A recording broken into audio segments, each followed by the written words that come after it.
Photo illustration. Intelligence. I first met Maggie Haberman in 2014. She was a correspondent for Politico with roots in city tabloids, and while I didn't know much about politics or the media, I knew that when she reported something, it seemed to carry a certain weight, and when she said something, it seemed to matter. She had unusual status and unusual authority, and I admired her and feared her and wanted her to like me. It was around that time that I first interviewed Donald Trump. The significance of those two interactions was not clear to me then. I could not foresee how the tabloid fixture of my tri-state childhood would succeed in thoroughly transforming American politics in the span of only a few years, how he would vault from reality television to the presidency, how he would remake a major political party in his image and force his way into our collective consciousness and refuse to leave. And I could not foresee how I would become bonded to Maggie and our colleagues in the press corps as we sought to document, as well as possible, this insane period in American history. How important those relationships would become as the people running the government did their best to deny reality and convince us all that up was down and wrong was right and nothing we saw or knew could be confirmed as the truth. I think I could have predicted, though, how central she would be in all of this, that she would live on a one above the fold at the New York Times and would emerge from the campaigns and the presidency fully intact, Pulitzer Prize in hand, unshaken and uncompromised.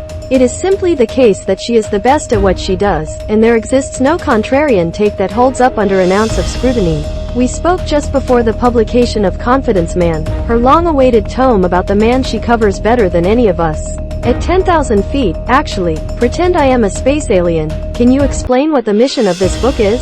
You're not a space alien. You're actually someone from this city. And this is a book about a place and time that created this person and how this person exported that worldview, along with his own behaviors, onto national politics and onto Washington. And it didn't end with him. The aim is to answer the question of not just who Trump is but also how we got here and why we got here. This book tries to do all of that's it. That's all I want to say. I refresh the Times app all day, and the most popular story sometimes changes hour by hour. But I noticed this week that Frank Bruni's piece, Donald Can't Quit Maggie, was the most popular story for something like 2 consecutive days. It seems like readers, whether they're fans or critics, can't quit you, either. The sustained interest in you as an individual is enormous and intense in a way that is not true of any other reporter working today. Well, I was going to ask you why you think it is. I have my own theories, but this is an interview with you. Even just being near his orbit, Trump turns everyone into a character in his movie whether they want to be or not. I think a lot of it is the Times. A lot of his interest in me is about the Times. You have long observed that he wants the approval, and barring that, at least the attention, of the establishment institutions he claims to hate, which is obviously true. But it's also true that he fixates on you specifically. He has singled you out not just from the Times but from the whole press corps. I think that gets all kind of mushed up into a ball. I am just the person who covers him most, and I am somebody who covered him before he was president, and I am somebody he dealt with before he was a candidate, so I think that is part of it, too. And I worked at New York tabloids, which are of special interest to him. I really don't think it's me as a person. You said that you had been surprised, during your reporting, when it became clear that despite the overwhelming volume of coverage Trump had received, he had not really been vetted, and there was a lot of new information to uncover. I think the coverage of him as a candidate in 2016 was very rigorous, and it was an overwhelmingly unflattering portrait. It was very clear, and I think it should have been clear to voters. But I also think that the gap between what a lot of voters outside New York City thought he was versus who he actually was and what kind of businessman he was pretty vast. In hindsight, because he was generating so many controversies every day, I felt like that was an area of coverage that deserved another look. Besides Grover Cleveland, he's the only president who has ever been a potential future candidate for president. Do you see that as an opportunity to perfect how we cover him? I reject the idea of perfection. This is an opportunity to do a more thorough and contextualized look at him. There have been a lot of Trump books over the last 7 years. You were very busy covering the hourly deluge of information throughout that time. When I was reading the book, I was thinking that it felt like you finally had a second to sit down and write the version of the definitive story. Like, alright, motherfuckers, I am going to show you what the story actually is. I was thinking about something as you were just asking that question. I was thinking about that interview you did with him in the Oval Office with John Kelly. And what was so striking about that piece to me was that it was actually a series of Trump outtakes, and that's the real him. In a lot of ways, in addition to contextualizing a lot of his background, I did try showing the outtakes, the moments when he is not on camera, the moments when he is figuring out what he is going to say once he gets on camera. That moment in the January 6th committee hearing, where they showed the video of him recording what he was going to say to the public after January 6th, and he kept saying, "I don't want to say the election is over." I thought that was one of the most revealing things they could have done about him, because what he says between the takes is much more authentic to who he is. One of the things I write about is that he sort of created the character of Donald Trump with Tony Schwartz in The Art of the Deal.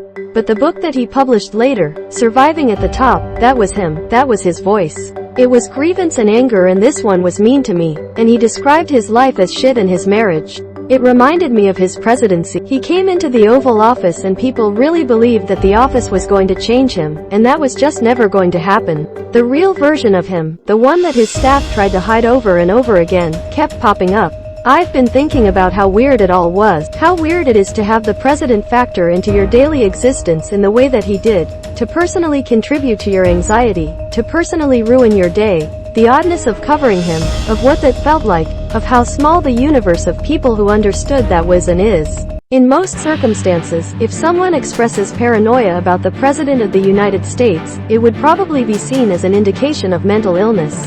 This was the exception, though it still felt crazy. The person who I covered the longest before I covered Donald Trump was Hillary Clinton, and there was none of this kind of thing. The other person who I covered for a really long time was Mike Bloomberg. Again, Mike Bloomberg's whereabouts most weekends are a mystery because he was going to his house in Bermuda and not releasing a schedule. It's the antithesis of someone who is tweeting at 7 a.m. on a Saturday knowing we're all going to have to cover it. And he was personally fixated on you. You're doing the patented Olivia Nuzzi yeah, you don't like to talk about yourself. All requisite caveats apply. Blah, blah, blah.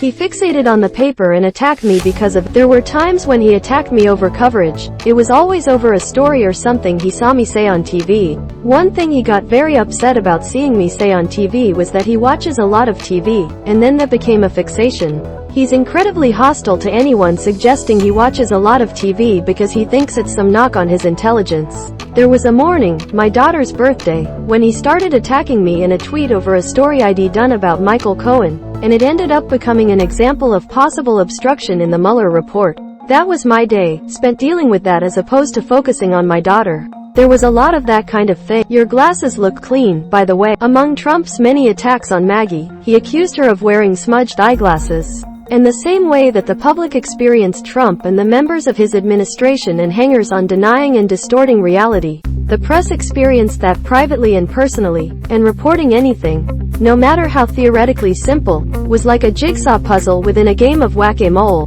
The traditional rule that you need two independent sources to confirm a piece of information. Well, okay, but what if the only two sources who witnessed something are psychotic? Or what if you have 35 sources and they are all insane, or fucking, or insane and fucking, or otherwise in cahoots, or pathological liars, or working for a foreign government, or God knows what else?